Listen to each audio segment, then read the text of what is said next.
Hello, my dear audience. In this episode, we are going to visit one of the most unusual designs by John Lautner.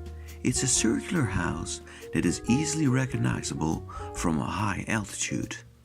The residence is placed on a beautiful location, built in the bend of a road, on the edge of a valley, and with its large windows that are placed in a circle, it has an amazing view over the landscape. When we drive by over the street, we see that the majority of the house is sunken below street level, and only the carport, which is covered by a wall of timber, is clearly visible. Because the largest part is hidden below the hillside, you can easily drive by without noticing it. Therefore, for a better understanding of the design, we first need to take a look at the floor plan. We remove the roof and color the parts that are inside. We decorated the drawing with furniture and named the functions of the different rooms. We see that there's only one bedroom, but with a large living room that can accommodate up to 50 people. This indicates that the house was never intended as a family home, but more like a bachelor pad or a home for a childless couple who like to host huge parties. The circular roof is cone-shaped with one plexiglass domed skylight in the center. We step through the front door and walk to the middle of the living space. The large circular living room has windows that provide a 270-degree view from the northwest and east side of the living space. Below the horizontal windows is a built-in couch that is curving, following the circle of the wall. In the center of the interior is a half-circular sitting area placed under the skylight, with again a non-removable built-in couch.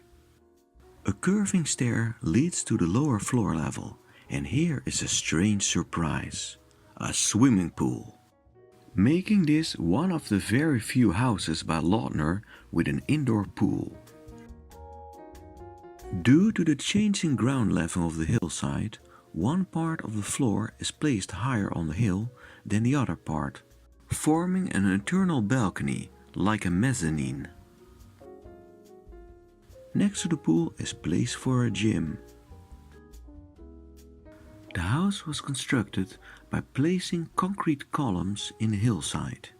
These columns are supporting a concrete floor plate and a thin concrete roof.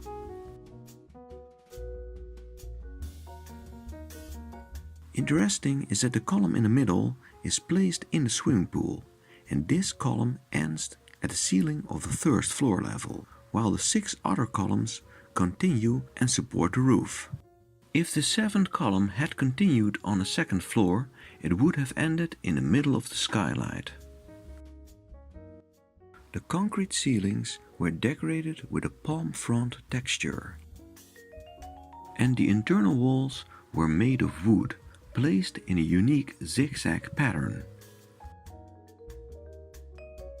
The structure was for the majority enclosed with vertical glass plates, held in place by thin wooden window frames.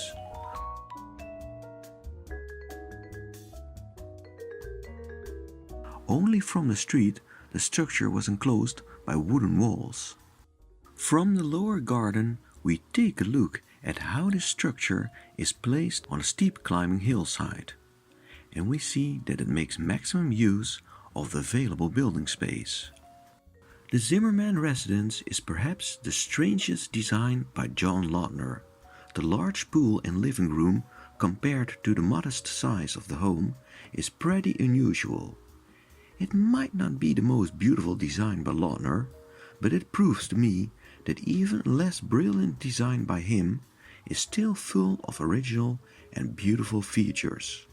Also interesting is that it has similarities with 2 other more famous houses by Lautner. The circular living room, panoramic windows and skylight in the middle reminds me of the chemosphere. While the circular structure with large vertical windows reminds me of the Ernst Lautner house in Pensacola, Florida. Each house by John Lautner is unique, so at the same time both houses are also very different from the Zimmerman residence. The Chemisphere has a roof structure made of wood and is placed on one column in the hillside, while the Ernst Lautner house has a roof supported by a single concrete column in the middle, placed under the skylight.